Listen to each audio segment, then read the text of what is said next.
My name is Michael Coates. I'm a former firefighter, but I'm also a former soldier. And it's the stories from the individuals within this military community that I'm desperate to document. Our next guest is the orphan of Islam. Born into a Muslim community, aged 3, he was abducted and sent to northern Pakistan. On his return to England, he joined the British Army. Abused as a child, separated from his mother, a military veteran. Episode 10, Alexander Khan. This is Declassified.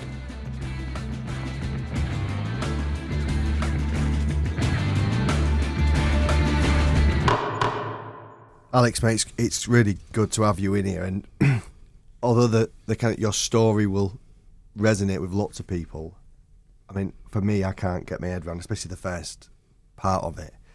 So we're going to crack straight in. You was born in 1975. Can you tell us a bit about your parents, where you were from? Yeah, of course. I was born in 1975 in Scotland, Dundee. My mother was my mum's English. My father was from Pakistan. He had travelled to the UK in the late 60s and to work in a mill factory up in Lancashire. And he met my mother. They got together, and in them kind of days, it was kind of frowned upon for whites to mix with Asians. So what they decided to do was to move up to Dundee. They had friends there, so they moved up to Dundee, and then I was born. Things didn't really work out, so they moved back to Lancashire, and now this time they've moved back with a child, so that was even more frowned upon. You know, you've got this half-caste child. Married? They were married, yeah. So they got married out there. So the Asian side of the family wasn't happy at all. You know, what you're doing with this white girl, why don't you just stay with your own kind of community? So there was a lot of pressure on both sides, and from my mum's side, her parents were like, what are you doing, mixing with this, these people. Bearing in mind this was the late 60s. So with the pressure, and I'm not sure what else kind of went on, when I was 3 years old, they separated. My mother had custody of me. Why did they separate? Just to... It just didn't work out. The pressures, the two different cultures. Was your mum living in the kind of the Asian community? Was she like the culture of it all? Yeah, she didn't kind of convert to Islam or nothing. She wore the clothes just to keep him happy. Yeah. She would learn how to cook the food and stuff, and he would always praise her for wow, brilliant and stuff. But with the food, the cooking side of things. So she wasn't in, and she wasn't kind of out. She was just confused, really. She was in her early 20s, so she was a bit confused at the time. So then, with all the pressure and the strains and the culture differences and the both backgrounds, they split. Okay, and then my mother had custody. She had custody of me. My father wasn't happy with that. He moved back to his kind of community where his close family was in the UK, and he would come around and pick me up and come and see me, a couple of times a week or a couple of times a month. This one weekend, I was 3 years old. Obviously, I don't remember this. I was told this later on in life. He came to pick me up and take me out to the park. He picked me up, he put me in his car, and he drove me to Heathrow Airport. It was just you? My sister was. Okay. I've got a sister as well who's okay. A year younger than me, so it was the two of us. Yeah. So he took us both to Heathrow Airport, and we got on a plane, and we never saw our mother again, and that was the last time I saw my mother. The only, obviously being 3 years old, the only thing that I can remember is this pale face and this brown hair. So there was no other memory of your mum? Nothing at all. I was 3 years old. I don't remember anything at all, apart from throughout my life just seeing this pale face and this brown hair. And I mean, 3 is such a young age anyway, and there's so much more development to go on. And to be separated from your mum, I mean, I don't want to think about it too much, but where did you land? So you took off at Heathrow, and where did you go to? Yeah, we landed at Islamabad in the north of Pakistan, and then it's an hour and a half to 2 hours drive from the airport, Islamabad, towards Peshawar, towards the Afghan border. Right. So there's a village not too far from where actually Osama bin Laden got killed. So, sorry, mate. So essentially, this is quite a big thing I'm about to say now, and you need to correct me if I'm wrong, and we'll edit it out if I am wrong. But your dad essentially abducted you. Parental child abduction. My mother had custody, and he abducted me from my mother because he didn't want me to be brought up the Western way. Right. So he took me away. When they separated, she started seeing somebody else, and he wasn't happy with that. It was a English guy she was seeing. But unbeknown to me, my father had already married. He was already married when he came to the UK. He was already married before he met my mother. Your mum and your dad got married again in bigamy. Yes, yeah. That's correct. Yeah, that's exactly what. So where was the first wife? She was back in Pakistan. So she was back in Pakistan. Was he in the village then, where you was kind of brought up? Yeah, he stayed about for a bit, and then he came back to England because of work. Right. And he would go back and forth, and me and my sister were just left there to be brought up. My mother, she would go around to the Asian community in Lancashire. My mother Margaret would go around, knock on the doors, and trying to ask for her kids, and they would just brush her away. They'd feel embarrassed, this English woman coming around knocking on the doors. So they came up with this lie. So they basically said that, look, your children have died in Pakistan. They're involved in a car crash. They both died. Stop coming round. Stop knocking on the door. Stop embarrassing the community. And then she started to believe that. She started to believe that, and then she stopped coming round. But in the meantime, me and my sister were being brought up in Pakistan. I mean, it must have been turmoil for your mum, and I know this is not her story, but to go through, I suppose, a grieving process as well, and certainly that separation must have been just horrendous for her. But 1982, you moved back to the UK, and you came back. Did you come back with your dad? Yeah, it was me and my sister and my father. We came back to the UK. Okay. And we came back with my stepmother. So we all came back to the UK. We all went to this town in Lancashire, and then we lived as a family. Did you call her mum? I didn't at the beginning. I would see other kids playing about, and I would go, "Where's my mum?" And they'll say, "Oh, don't worry about your mum and stuff. This is your new mum." Right. So then eventually, as the years went by, we started to call her mum. 1985, you were 10. Yes. Your dad died, and then I want you to kind of take it from there, really. So 10 years old, my father passed away. He had a heart attack, and then it was just my stepmom, me, my sister, and I had a couple of stepbrothers and stepsisters.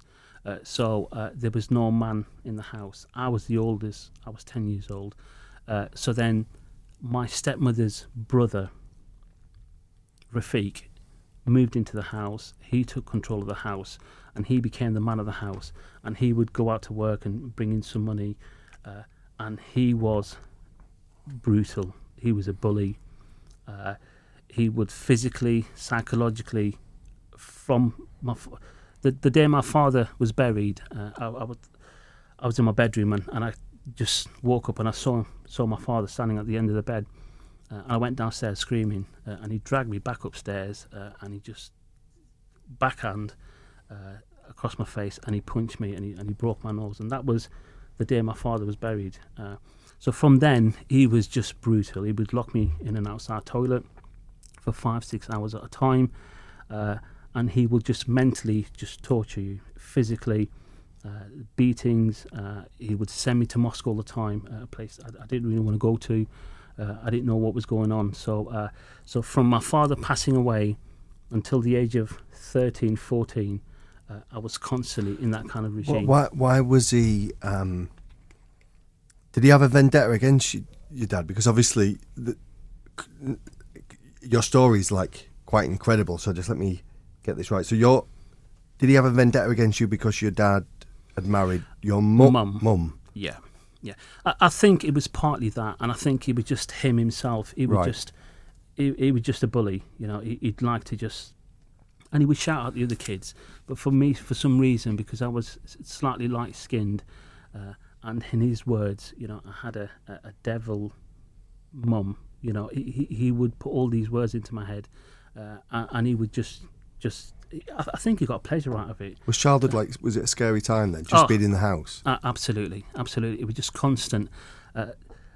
I would, to get some time out, I would be sent to the mosque, and then you're reciting stuff that I didn't even know, you know. So that was kind of my time out of the house, and then I'd just walk really slowly back home, knowing that this bully was indoors. Did you have friends as well?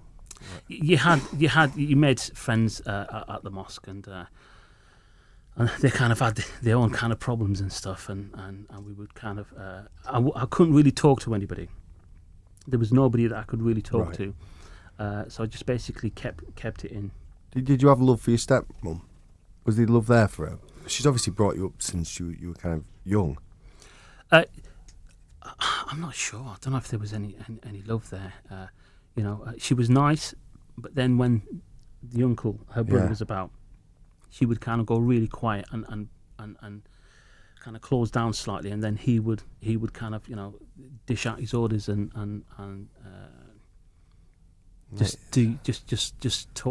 just lock you up, really. What was your schooling like? At this point, you was in an English school. Was you thriving at school? Was you?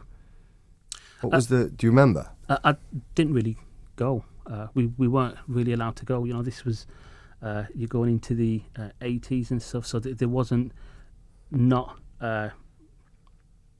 80s. It wasn't around the time. You know, it wasn't as strict as it is now, where, you know, if kids don't go to school, they get a I suppose you was a teenager as well, weren't you? So you was a bit... Yeah, so, you know, and it's more concentrated on going to the mosque and stuff, and you know, reading the Quran and you know, being a good Muslim and all that kind of stuff. You know, what you're going to school for? You know, you'll end up eventually become a taxi driver or work in a takeaway. So there weren't education in my particular family, and the community was like that. I'm sure other cultures within that kind of religion was probably different, but that's how it was. So I didn't really go to school or get educated. But I think, you know, like, regardless of, let's remove race, religion away from it. There's cultures throughout the UK in the 80s and the 90s and now that kids don't go to school, that there's abusive parents and step-parents, and there's all sorts of kind of trauma that's going on. So, you know, if you remove that, actually take it down to the bare bones, there's a lot of this stuff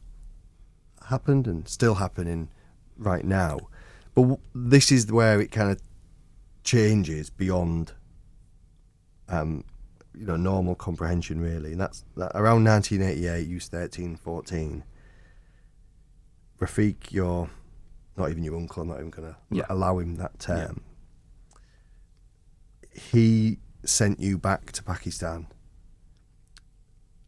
And once again, I just want you to kind of take it. I want you to tell me about what you were feeling, if you can remember, and what it was like going back to northern Pakistan. Well, I turned 13, and my stepmother told me, you're going back to Pakistan. And my first reaction was, great, I'm getting out of this house. Right. You know, so that was my first kind of reaction. But when I got there, you know, I'd obviously been brought up in the UK majority of my life until then. So going back, I really struggled, you know, getting off at the airport again, you know, just the heat hitting me. It was just so warm.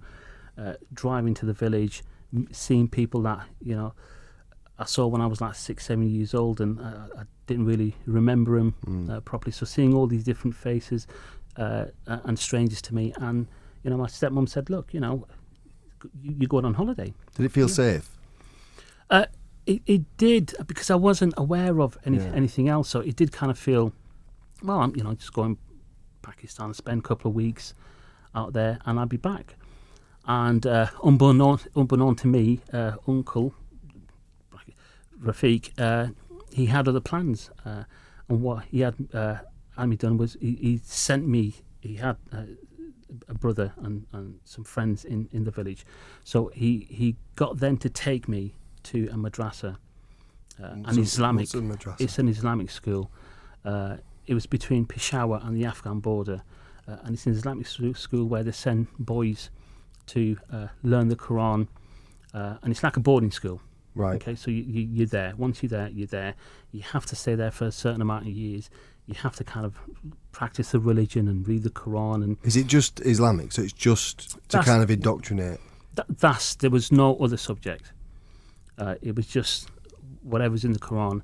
And did you know about these schools before you went? Had you heard about them? Not at all, no. Schools, like the schools in the UK, I thought there were schools there, but I didn't realise until I was dropped off there and I was left alone amongst, there was like 200-300 people there. There was kids aged from 4, 5 up to, adults 21, 22 years old. I would see,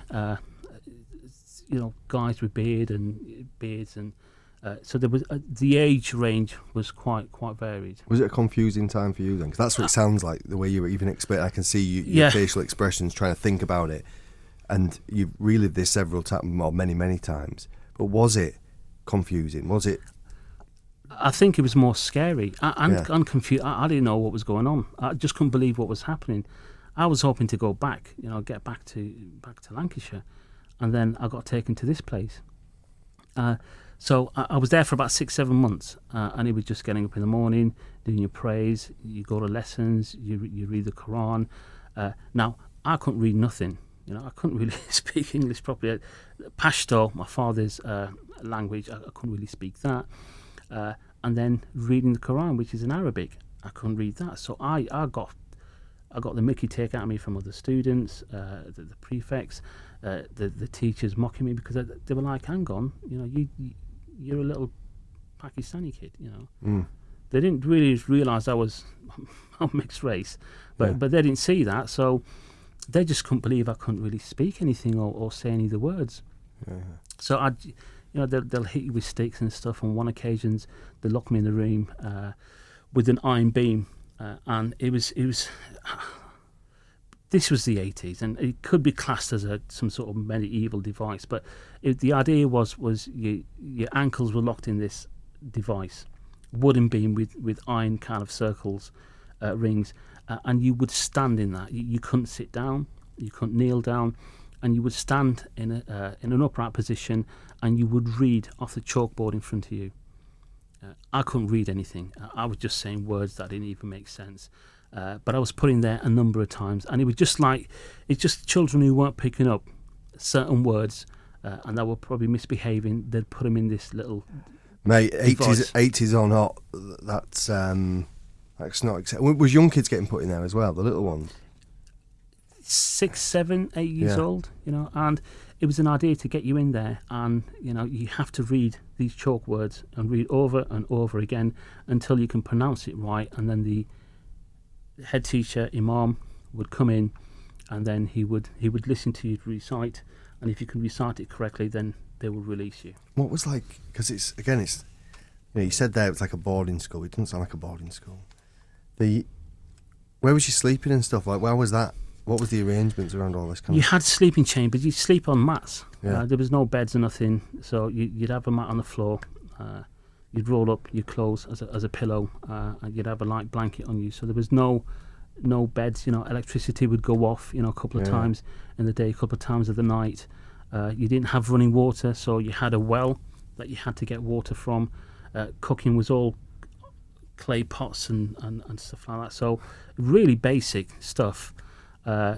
Toilets was just as a lot of the fellow veterans have probably experienced out in Iraq and Afghan, hole in the ground, and you do your business there. So it was just really, really basic stuff. And was the because I'm trying to get, because you see it on the telly, don't you? And I'm so far removed from that kind of thing, and you hear about violence and indoctrination and what you just said, like repeating something over and over again, regardless of religion, because other religions at different periods of time have done this kind of stuff. But was it like kind of ruling by an iron Rod, is that the term? Yeah, running by an iron fist. Were they instilling fear into you to learn something? I'm thinking that's absolutely, yeah. That's the way they do it, and there's a lot of clips, on YouTube of children getting abused physically, and that's back in them. That's in Pakistan. That still happens to this day. There's clips on YouTube, on social media of it happening in the UK. Kids getting slapped about and kicked and all that kind of stuff in mosques in the UK. So it happens, and it certainly happened back then. They don't. That's just the way they were brought up. They were brought up. They learned the Quran, the religion that way. So that's what they did. Certain kids will get to a certain age, and I wouldn't see them for a couple of days. And bearing in mind, in them days, you had the Afghan, the Russians were fighting the Mujahideen. So, some of the students would go off and the older ones will do a bit of fighting. I didn't know none of this. I just, obviously looking back at it now, they'd disappear for a couple of days, a week or so, then they'd come back to rest. And How far? Oh, right. So the students would come back for the weekend, yeah, have a bit of R&R and then disappear. Just a couple of days, relax, bit of R&R, and then disappear again. And but I didn't know any of that. Yeah. Why would you? That's a kid right. from That's right. Lancashire. Yeah.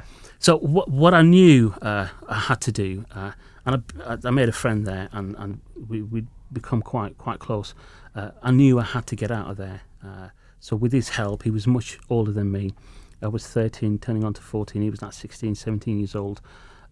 He was from Uzbekistan.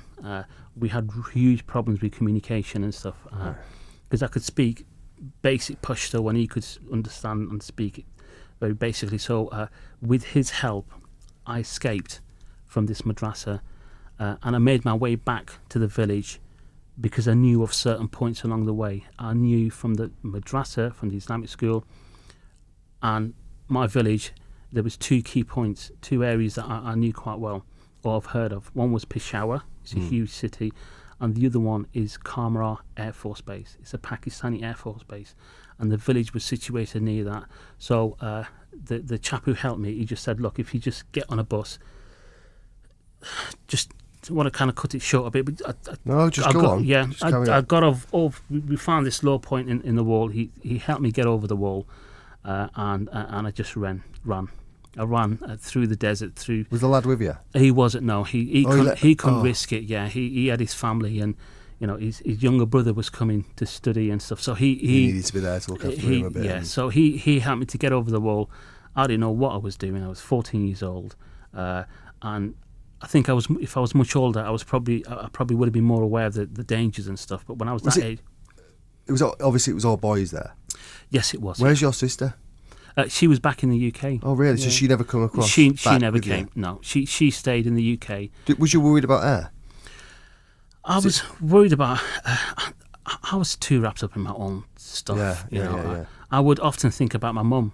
What she was doing, and will she come and find me or get me out of here? So I was wrapped up in my own stuff. So it was just trying to get out of there and get back to the village. You got back to the village. I got back to the village, and I knew my grandma would help somehow to get me back to the UK. So I got back to the village and stuff, and they couldn't really believe what I'd kind of done. And some family members didn't understand because, Was that, sorry mate, your grandma, was that your dad's mother?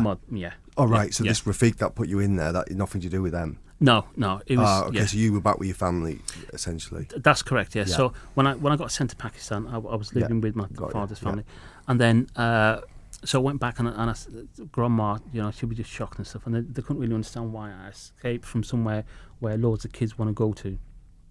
That's what they want to do. They want to go to a madrasa and become this scholar and all that kind of stuff. So we, grandma said, look, I've spoken to them in England, and you're going to stay here. You're not going back. We've got no money to send you back.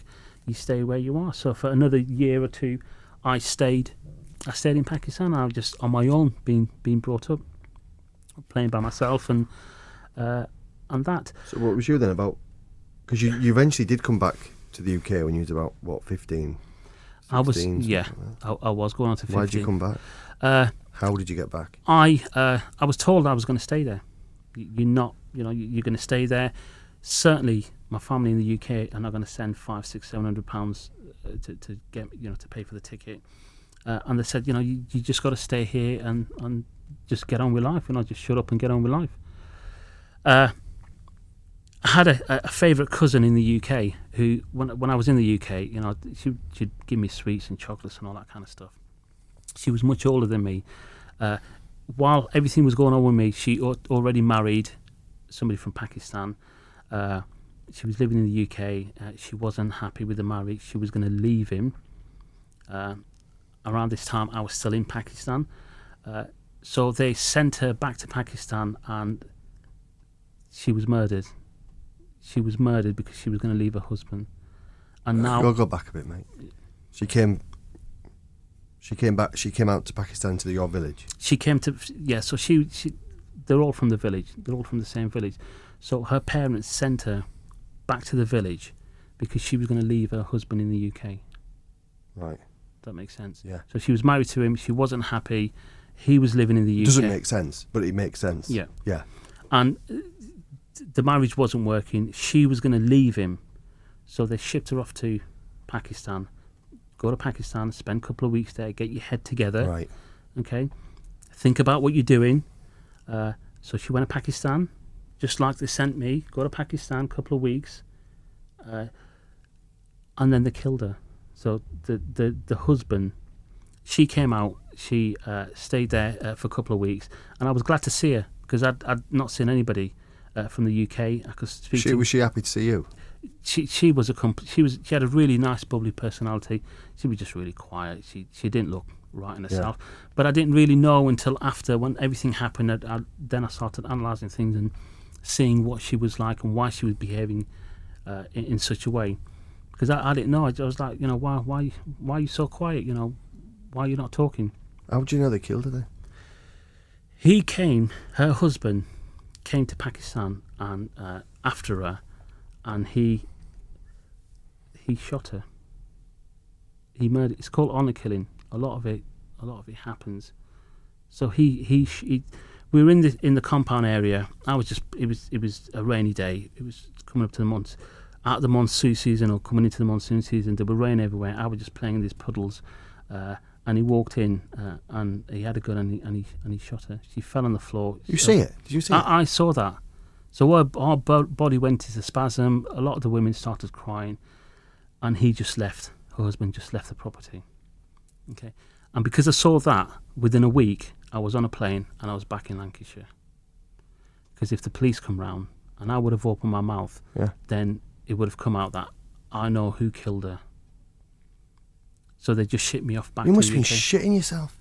Again, what I've been through and stuff, and I just shut down. I didn't know. I didn't talk to anybody. I got sent to this family member's house, and I got put in a room there.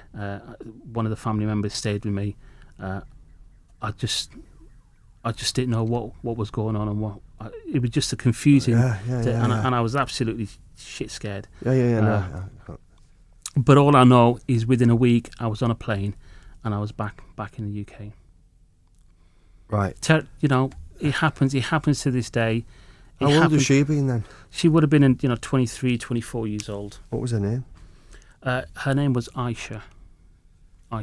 Fuck.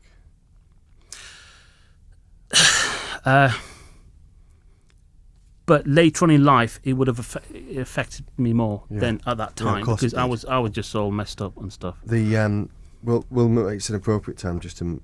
I don't know if it is an appropriate time or not, but we'll move it. And you get back to the UK following that murder, and you move back in with the same guy that sent you back out to Pakistan. I had nowhere else to go. I didn't know where my mum was. They sent me back to my stepmom's house, and he was there. They obviously weren't happy to see me. They knew exactly what I went through. And when I walked in, there was a lot of silence. But I noticed in him that he took a step back, because a lot had happened to me in Pakistan, and he knew that. So this kind of being aggressive and shouting kind of stopped. Is that because you was more of a man when you came back? Yeah, Must have been. he said something. I must have stood up to him. Yeah. He would always send me to mosque to get me out of the house, and I said I'll go when I'm ready. And he thought, hang on, okay, there's something here. Okay. You So stood he up to a bully, basically. so he kind of backed off a bit. So then from the age of 15, 16 till 20, 21, I would just go to mosque, hanging about on streets. I had a few friends that I was hanging about with.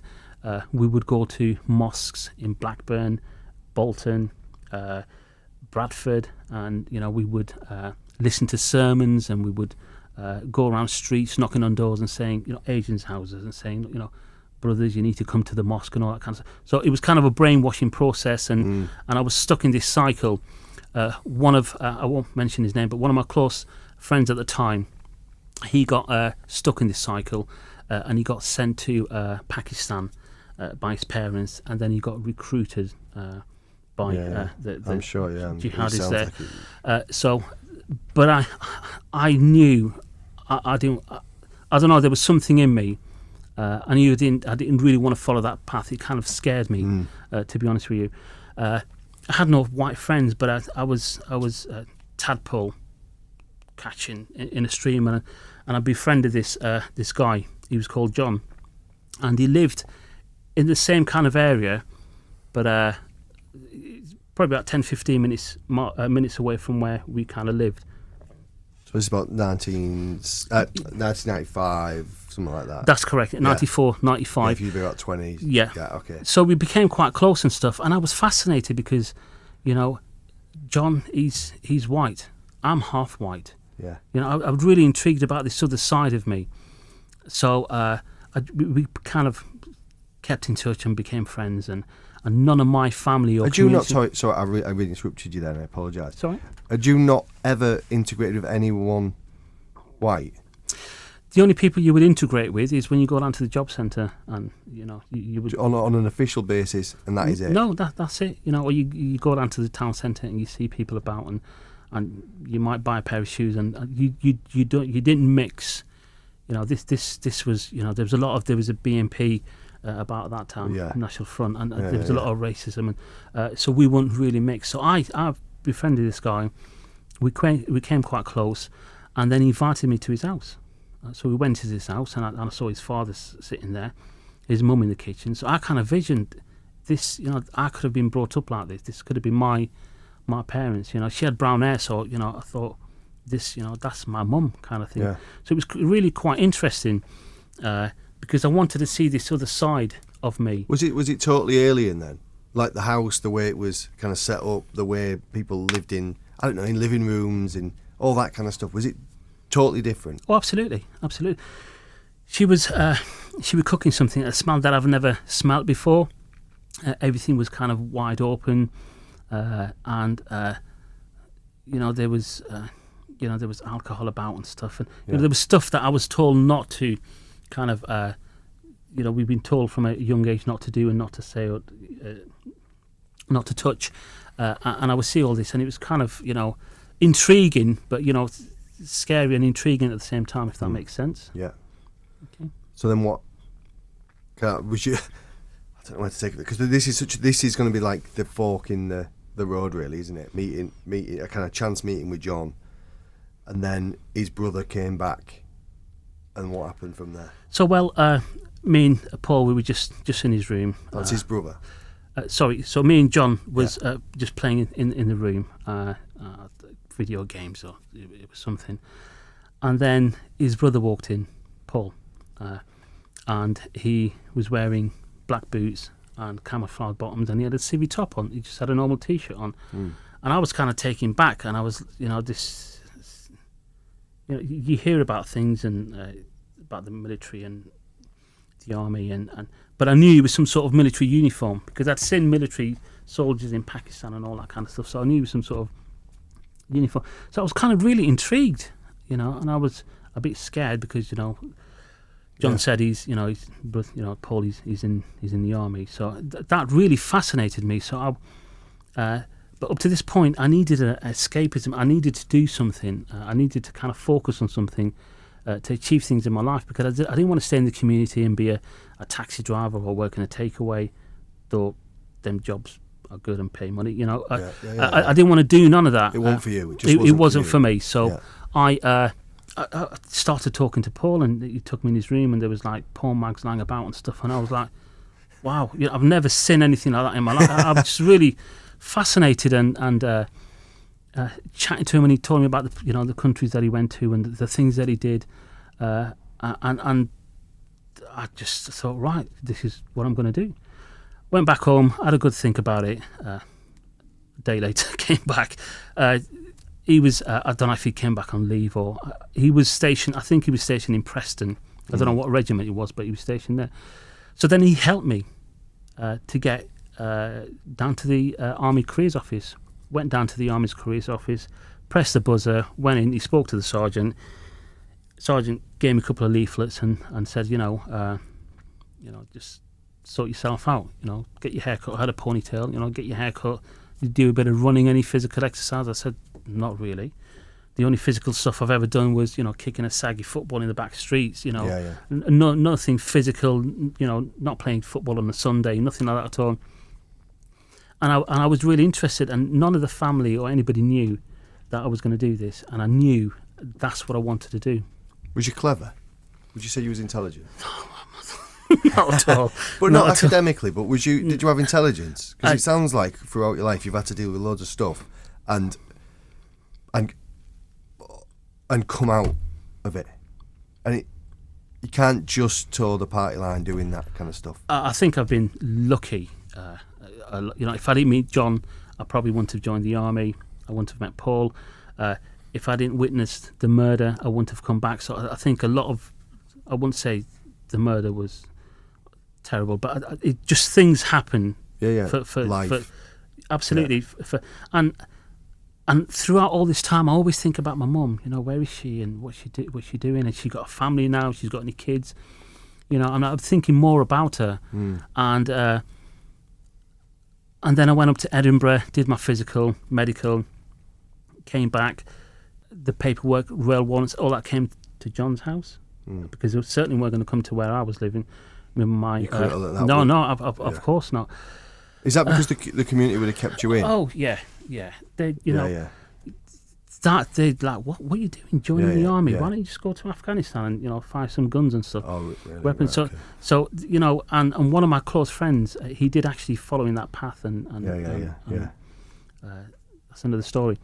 Got all my stuff, got all my clothes in a suitcase, and headed south, and that was my road to joining the army. And you literally left that community, everyone in it, packed bags, off you went, and then you went to Pearbright.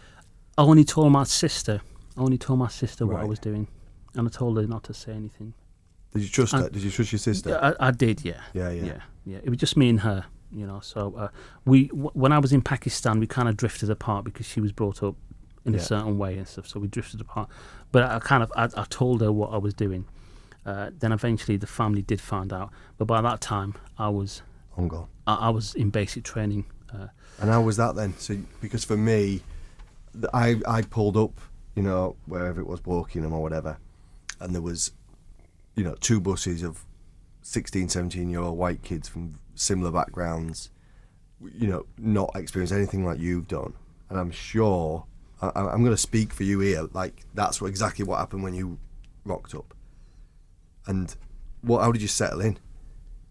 Well, you're going to tell me there's a lot of Asian kids turned up in the van in Fairbright? I didn't really think of that.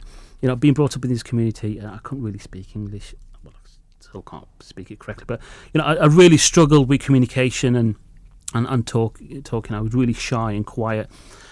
So when I turned up at the train station, got off the train, there was a corporal, 2 corporals there, and I obviously went towards them. They took my name. They said, look, there's a vehicle in the back. Get your stuff in there. Jump in the minibus. And when I got in the minibus, all white faces. And I was like, shit, I was just scared. I didn't know how to mix, and I just sat in the back really quiet. not knowing what was going to come ahead. There was guys talking about, they'd obviously been in the cadets and stuff, and they were talking about stuff, and I was like, I don't know what they're talking about and stuff, but I certainly didn't want to go back that way. Yeah. I don't know what it was. I just kind of went ahead with it. Leap of faith. Yeah. Really struggled at basic training. I couldn't communicate. I wasn't that fit or anything. I struggled with fitness and everything. And then a couple of months into it, a month into it, I started to feel at ease, and made a couple of friends, and I felt a bit confident. And the PT sessions that we're doing, I was coming at the beginning of the runs, and doing good at swimming. So I started to feel confident in myself, getting physically stronger, and absolutely, and physically, mentally, and I started to enjoy it, and I went to speak to my troop commander, and I said to him, he said, what's up with you? You're always quiet. Have you got any problems or anything? I just said, I don't think it's for me. He said, look, just give it a couple of weeks. Your training's going to continue. Give it a couple of weeks, stick in there, and see how it goes. And that's what I did. So as the training progressed, and I started to this broken child was kind of left behind, and I started to kind of come out of my shell, to kind of. Because essentially you was a fully grown man in many ways, but because emotionally, I'm just surmising by what I'm hearing, or kind of in my own head, you must have been quite far behind emotionally, and again with the schooling and the communication. So this was you now really maturing as an adult, but you both, like you said, both physically and mentally, in an environment where now you're kind of getting on top of it, and you're not going to get sent off to Pakistan. Yeah. You're not going to get bullied. There's a bit of banter and all the rest of it, but that's all part of that military community as well, and military life. You then kind of decided. Again, I'll kind of speed this up, but you then decided to do P Company, and join essentially a parachute support kind of regiment. Yeah. So who did you join? Yeah, so when I was in basic training, I started to feel good at myself and confident, and then I was speaking to one of the guys, and he said, look, he said, what regiment are you joining? I said, I'm joining a regiment called 7RHA, it's an artillery regiment. He went, oh, okay. He goes, you know about P Company? And I'm like, no. It's quite physical. You got to be quite fit, and you got to do certain events, and you got obstacle courses and all this tabbing and running and all that kind of stuff. And I was like, I was just basically getting through, struggling through basic training. But obviously towards the end of basic training, I was pretty fit and stuff. So, and I was like, oh shit, okay, well, I'll have to do it. So from basic training, went to phase 2 training in Larkhill, did the work on the guns that we do, and then I went to the regiment. And then when I got to the regiment, then we had to do this P Company. So then it was just a case of trying to get fit for that and passing P Company. Yeah, sorry, go on. Yeah, so it was hard, and from my background, John Smith. He's no, I've just made that name up. Yeah. But John Smith, he plays football every Sunday, and he, with his mates, you do, a lot of physical stuff. I didn't do any of that, trying to get through that, and then, and I just kept pushing, and it goes to show, that adversity, when you come out of it, and then you do push, and you become quite bloody minded about something you can achieve. So you completed P Company, you got posted to 7 RHA. Yeah. What does that mean? What does the RHA stand for? It's 7th Parachute Regiment, Royal Horse Artillery. Yeah. So it's just an artillery regiment that support the Paras. Yeah, got you. So with the big guns and all the rest of it. The 105mm light guns. So basically, so from phase 2 to the regiment, P Company, to the regiment, doing P Company, then going off to Bryce and doing the jumps course, coming back to the regiment, and then going to Kenya and going to Canada. So you're just away with the regiment. Did you love being part of the community? Oh yeah. I really kind of felt at home, and I was just a completely different person. To this chap coming off the train at Purbright, to this chap, 2-3 years later. The army completely changed. me, and it made me mentally stronger. So when, going ahead slightly, when all the past catches up on me, I was mentally stronger to deal with You it. did 7.5 years in, and you, like you said, you did things like Kenya and Canada, and you then got posted to just near Sennelager, so Bad Lippspringer in Germany on a what do you call it, skydiving? Yeah, it was a joint service parachute centre, so I was there as an assistant instructor, so we would do all the jobs that the instructors didn't want to do. But in the meantime, we were getting our jumps in, and we were becoming a parachute display qualified. So then eventually, when I came back to the UK, you would jump into festivals, and it's just a huge recruitment for the army. But I met my wife there. She was going through the divorce. She was married to a squaddy. She was going through the divorce, coming to the end. And she came and did a tandem skydive, and we started talking, and we got quite close. And then she was the only person I actually opened up to about everything, from what happened to me from the age of 3 all the way through. And it just felt... Was it because that was the first trusted kind of female yes in your life? Yeah, of course. I didn't want to really speak to some of the guys in the army that I knew quite well, because if I really opened up, I didn't know how their reaction would be. So I kept everything in. Back in them days, early days, there was no internet or nothing, so I couldn't really seek any advice or help and all that kind of stuff.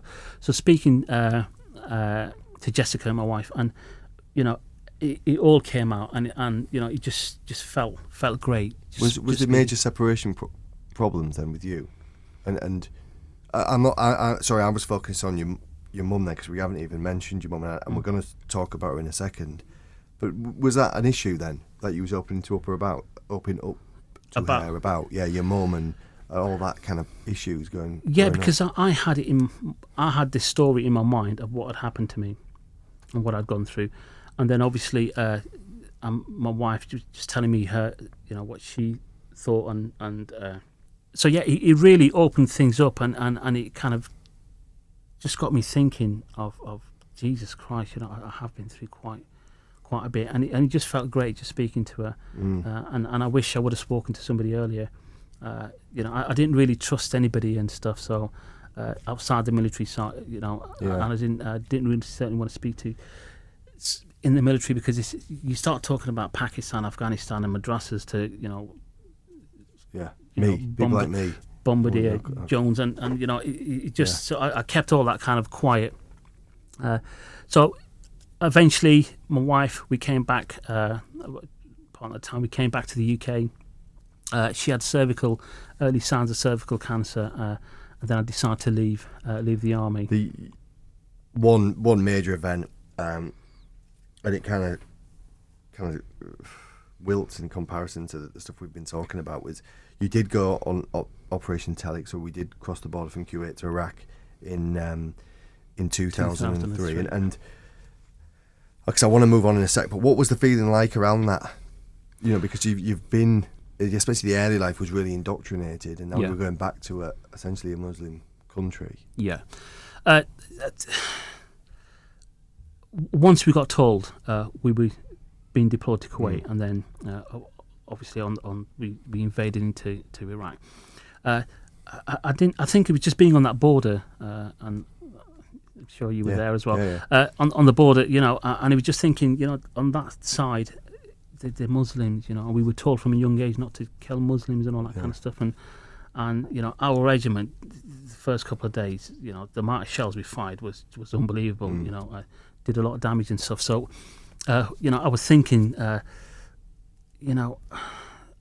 to be killing Muslims, but I was there to do a job. I didn't really. It's funny though, isn't it, how that deep kind of penetration into your brain it flares up. Yes. Do you know what I mean? Yeah. It's the Muslim thing. It's not even the person thing. Yeah. It's because you were just indoctrinated from an early age. Don't do that. Don't do that.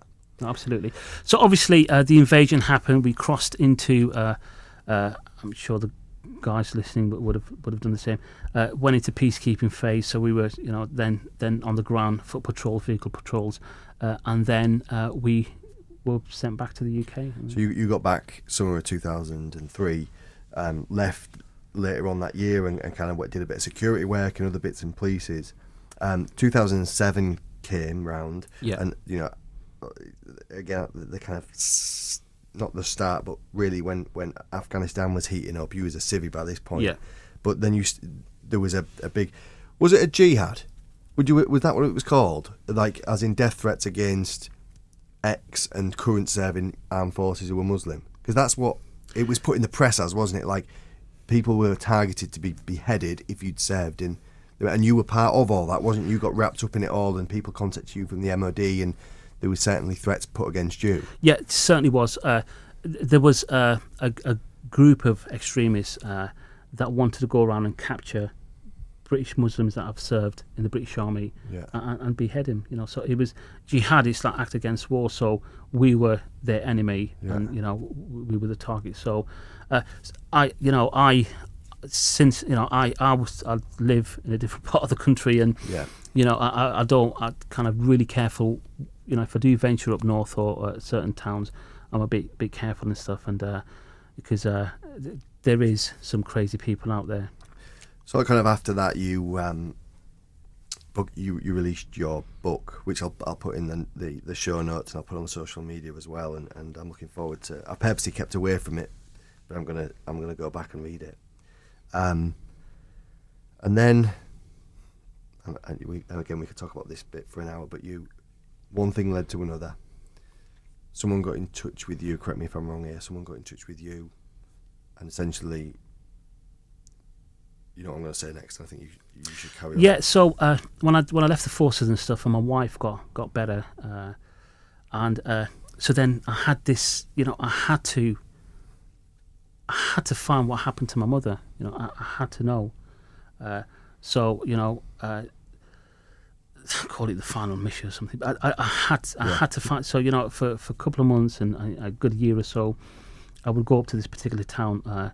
Up north and drive around and see if I can recognise certain areas and certain streets and I wanted to find my mother. It took a good number of years with the help of my wife Jessica, and then we got in touch with this person that we friended, and she was a people tracker, and she came. She got as many details off me as possible, and she said she'll be in touch. 2 days later, I got a phone call saying, "I found your mum." So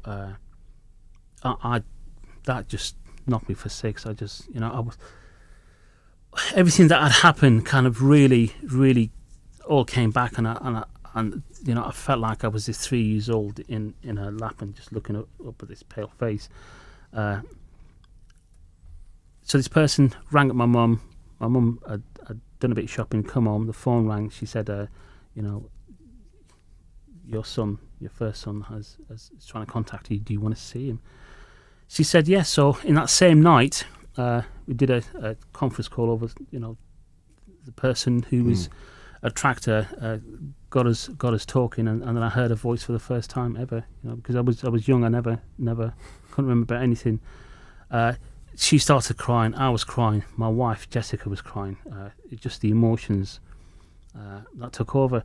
I'm a bubbly person and stuff, and I tried to break a bit of tension and just cracked a few jokes and stuff, and then we just eased and we just talked, and then we arranged to meet. So it was Easter 2013, where my wife, myself, got in a vehicle and we drove up north.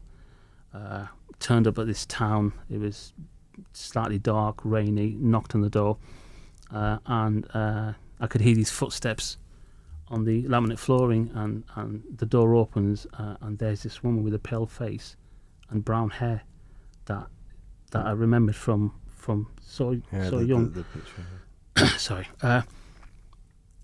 And then she just started crying, and I was in tears, and my wife was in tears, and I said, she said, come in and that, and we went in, and she goes, I said, I'm confused. I don't know what to call you, Mum or Margaret. And she goes, I've always been your mum, and come in and sat down, and then we spent the weekend just catching up on things, and then a lot of the stuff came to light that I obviously didn't know about what happened to them and their marriage, and him having another wife, and all this stuff, and she didn't know about it. And we were told, she was told that we died in Pakistan. A lot of the things came to light. So after 30 odd years, I've managed to find her. Do you have any advice for any child or any adult survivor of kind of abuse growing up? Do you have any advice for them now? There's all sorts of different abuses and people go through all sorts of stuff. But, if you have a family member or you trust anybody, you need to really speak. I didn't have anybody to speak to until I was like 28 years old when I spoke to, when I met my partner, and I kept all that in. So a lot of it's affecting me now and certainly going forward. And the army really made me strong-headed to deal with what I've because I'm much older now, and I look at the past and I think, why and what I've been through. So if I weren't strong-headed and what I've been taught and done in the army, I probably would have really struggled with that.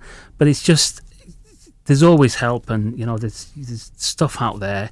People you can get in touch with, charities out there. There's a lot of support, and don't just sit in your bedroom and kind of just think that's it, and I can't, I'm stuck this, it's not going to get better.